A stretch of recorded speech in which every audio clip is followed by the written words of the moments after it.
जब कोई बेटा अपने पिता से कहता है, पापा मुझे बचा लीजिए, मैं डूब रहा हूँ, उस पिता के मन में क्या बीतती होगी? उसका कलेजा कैसे फटता होगा? क्या उन्हें कभी रातों में नींद आएगी?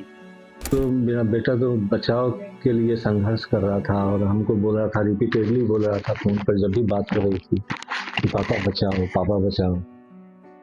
हेल्प हेल्प भी चिल्ला रहा था ताकि कोई जनरल पब्लिक भी उसको मदद के लिए कुछ कर दे। लेकिन ज़्यादातर जो वहाँ भीड़ थी वो तमाशबीन थी। जोहार, मैं आदिल नवाब। यह देश तमाशबीनों का देश है। यहाँ चौराहे पर जब एक बंदर वाला आता है तो तमाशा देखने के लिए भीड़ उमड़ पड़ती। बंदर वाला बंदर से पूछता है, तू नाचेगा? तुझे पैसे दूंगा। बंदर ना में सिर हिलाता है। फिर बंदर वाला डुडगी बजाकर एक सूट पहने इंसान की तरफ इशारा करता है और फिर पूछता है, तू नाचेगा? तुझे साहब नौकरी देंगे। बंदर फिर ना में सर हिला देता है। अब बंदर वाला गुस्से में कहता है कि तू नाचेगा नहीं तो मैं तेरी बीवी उठाकर ले जाऊंगा। अब बंदर नाच उठता है। भीड़ तालियां बजाने लगती है। तमाशे का यह व्यंग न किसी को समझ आता है और न समाज की हकीकत। सैकड़ों की संख्या में तमाशबीन कैमरे की लाइट जलाकर खड़े हो जाते हैं, बस बंदर के नाचने का इंतजार करते हैं। और जब बंदर नाचने लगता है तो तमाशबीनों को ऐसा चरम सुख मिलता है जिसका आकलन फ्रॉयड भी नहीं कर सकते।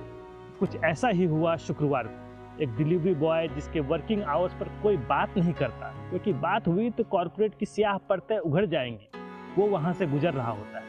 वो देखता है कि काफी लोग कोई भी उसे नीचे बचाने के लिए नहीं तैयार, जबकि उनके पास सेफ्टी जैकेट भी थी, छोटी नाप भी थी, रस्सा भी था। कोई भी उसे बचाने के लिए नहीं था। लास्ट जब मैं फ्लिपकार्ट में काम करता हूँ तो मैं 1:45 में मेरा ऑर्डर पाता है, तो मैं हाथों में देखता हूँ तो वो जो ड्रामे कर रहे थे कि ठंडा पानी है, इसमें सरिया है, हमारे लग जाएगी।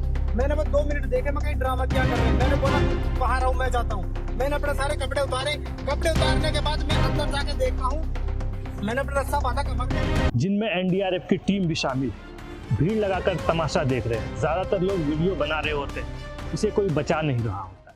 युवराज फ्लैश लाइट जलाकर अपने जिंदा होने का प्रमाण दे रहा होता है। बहुत अच्छे दोस्त, अपने आप को सेफ रखते हुए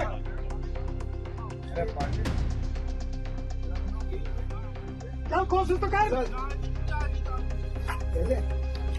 झाड़ी में फंस रहा क्या कह रहा है, क्या बेटा जा रहा? कोई तो आए, लेकिन कोई नहीं बचाता। उन कर्मचारियों की भी तो जिंदगी है। उन्हें भी तो ठंड लग सकती थी, बुखार आ सकता था। और वैसे भी भारत में अब तक बुखार जैसी गंभीर बीमारी का इलाज कहाँ संभव हो सका। गाँव में भी तो किसी भी बीमारी से लोग मर जाते हैं, तो हो सकता है वो कर्मचारी भी बुखार से मर जाते। वैसे भी एनडीआरएफ के पास इक्विपमेंट कहाँ थे? सारे इक्विपमेंट तो उत्तर प्रदेश सरकार की छवि चमकाने में व्यस्त रहते हैं। नाम है बुलडोजर सरकार। अगर किसी के काम में नाव भेज दी जाती तो छवि खराब हो सकती थी।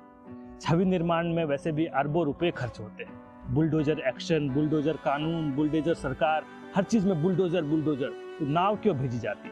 अब तो योगी जी से प्रभावित होकर सम्राट चौधरी भी बुलडोजर इमेज बनाना चाहते हैं। इसलिए बिहार में भी आप देख सकते हैं कि कितना बुलडोजर चल रहा है। बहरहाल युवराज को तो नहीं बचाया जा सका, लेकिन योगी जी की बुलडोजर इमेज बच गई। क्योंकि देखिए, युवराज की गाड़ी को बिना बुलडोजर के उठाया भी नहीं जा सकता था। ऐसा नहीं कि इस रोड को लेकर पहले शिकायतें नहीं की गई थी, लेकिन जब व्यवस्था पर सवाल उठाने वालों को सरकार या उनके चिंटू खामोश कर देते हैं तो जवाबदेही कैसे तय होगी? युवराज खुद भी इस व्यवस्था से परेशान था। यहाँ पॉल्यूशन बहुत है, गंदगी बहुत है, टैक्स बहुत लिया जाता है। मैं इंडिया छोड़ दूंगा, यह सोच अब हर युवा के मन में है। सब कुछ दिखता है, लेकिन सवाल किनसे पूछे यह तय नहीं कर पाते। युवराज क्या अलग करते? उसे भी यही रास्ता दिख रहा था कि देश छोड़ देने में ही भलाई है। यूके सेटल्ड है तो उन्हें पता था, तो वो भी खुद सोचते थे कि कहीं ना कहीं एक टाइम पे आके हम लोग सेटल यूएस, पापा के शादी वादी के बाद हम चले जाएंगे। वो खुद कहते थे कि यहाँ पे ना सड़कें हैं, ना फैसिलिटीज है, टैक्सेस इतने ज़्यादा पे करने होते हैं, हर चीज़ दिखाता उन्हें। ठीक है, तो बट ठीक है, उनके फादर ने अकेले थे, मॉम उनकी नहीं थी, तो फादर के लिए रुके हुए थे कि ठीक है हम। लेकिन उसे क्या पता था कि जिस व्यवस्था की वह मुखालफत कर रहा था वही व्यवस्था उसे लील लेगी। वैसे भी हर साल 25 लाख से ज़्यादा लोग इंडिया छोड़ के विदेशों में सेटल हो रहे हैं। युवराज की मौत से कुछ नहीं बदलेगा, किसी को शर्म नहीं आएगी। जो कुछ आप देख रहे हैं वो तमाशा है, और आप ही वो तमाशबीन है, वो भीड़। अगर आप भीड़ नहीं है तो आप अपने मुद्दे क्यों नहीं उठाते? कल युवराज की सीसीटीवी फुटेज आई, मुझे बड़ी खुशी हुई। लोग कहने लगे युवराज शराब के नशे में गाड़ी चला रहा है। इसलिए एक्सीडेंट हुआ। मीडिया की उमड़ी भीड़ ने लोगों के मन में जो थोड़ी सी शर्म पैदा की थी, उस शर्म को धोने के लिए वीडियो काफ़ी था। जिन सवालों को लोग आपदा प्रबंधन की जिम्मेदारी संभाल रही चुनाव आयोग के पापा की बेटी मेघा रूपम से पूछ रहे थे, उन सब पर यह वीडियो रफू करने के लिए काफ़ी था। लोगों ने शर्म उतार दी और तमाशे में लीन हो गए। जोहार।